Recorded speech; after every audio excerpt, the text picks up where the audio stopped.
Mr. Museveni, can you hear me? I can hear you very well. Yeah. Okay, I thank you very much. Madam and Excellencies, Thabo Mbeki and the other distinguished panelists, I'm very happy to take part in this discussion. Our relationship with Russia starts in 1917, when the communists take over power in the Russian Empire. By 1900, the whole of Africa had been colonized, except for Ethiopia. And Africa had gone through almost 500 years of slave trade, and now we're entering a new phase of direct colonialism. But in 1912, and I'm glad His Excellency Thabo Mbeki is there, the African people had started a new form of resistance. They had formed a modern anti-colonial liberation movement, the ANC, which was founded in 1912. That ANC was different from the tribal chiefs and kings who had tried to resist colonialism but had not succeeded. So, therefore, just 5 years after the founding of the African National Congress in South Africa, which was the first anti-colonial African movement, the communists take over power in Russia.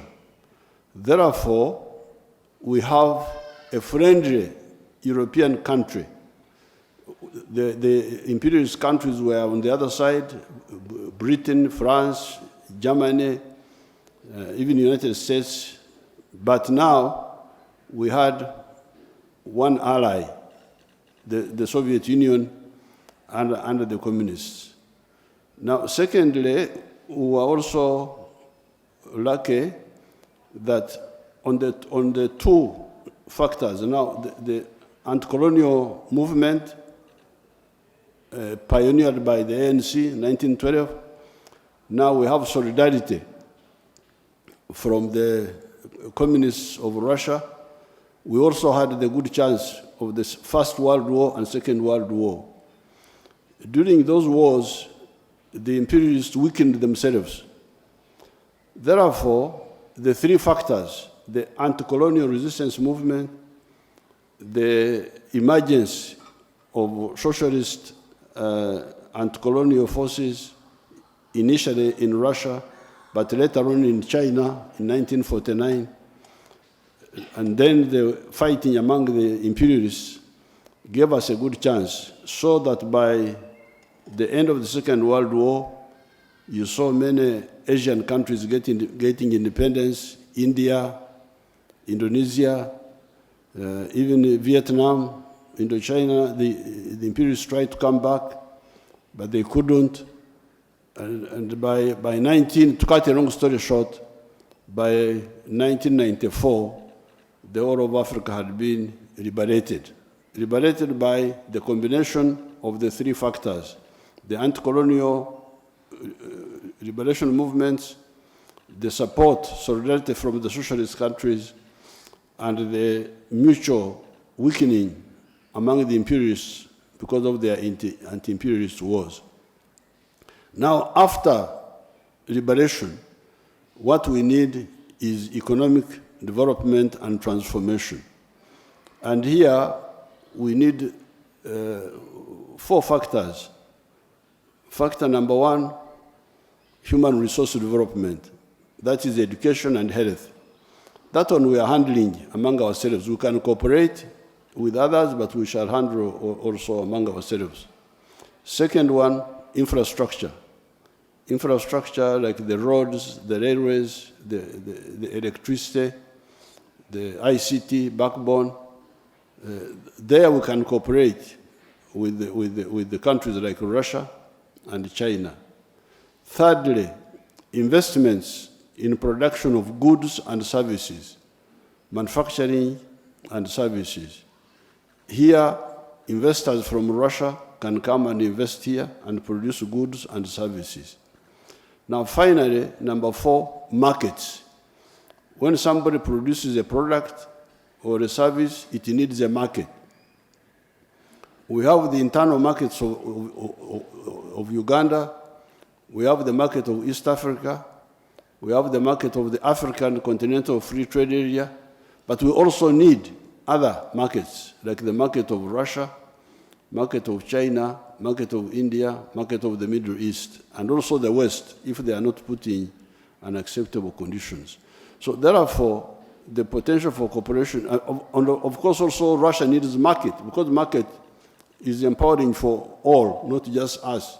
Even the Russians, if they sell products to us, they get advantage.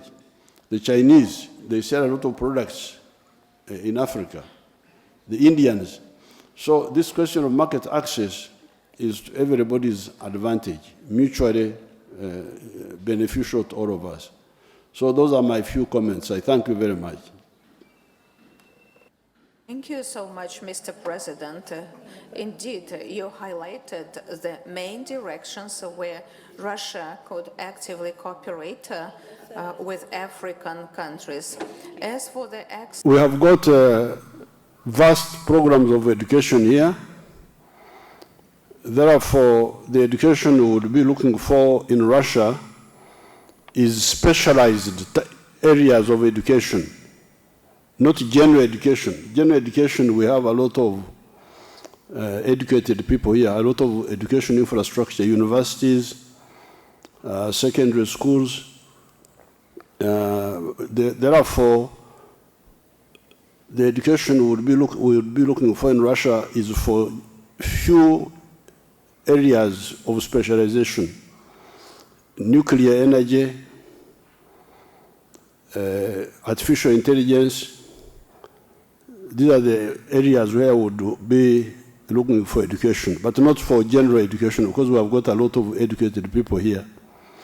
Now, on the education online, that's very much possible, because it is already happening with the Western countries. A lot of young people do their courses online here. The only issue would be English, the language, because somebody must, if the courses are in English or in French, in the French areas, that's very easy, because that one is already being done, especially with the UK, it's already being done. But if it is in Russian, then that means the student must learn Russian first. But if it is in English, it is very easy. It's already happening a lot. So, specialized education, for science especially, and the online if it is in English. Somebody was talking of moral education, ideological. That one is we are struggling with here. We have got conflicts with other people who want to bring homosexuality and so on. That is human rights. So if you in Russia you are still moral, very good. We have good allies. I welcome you. At least you come on our side.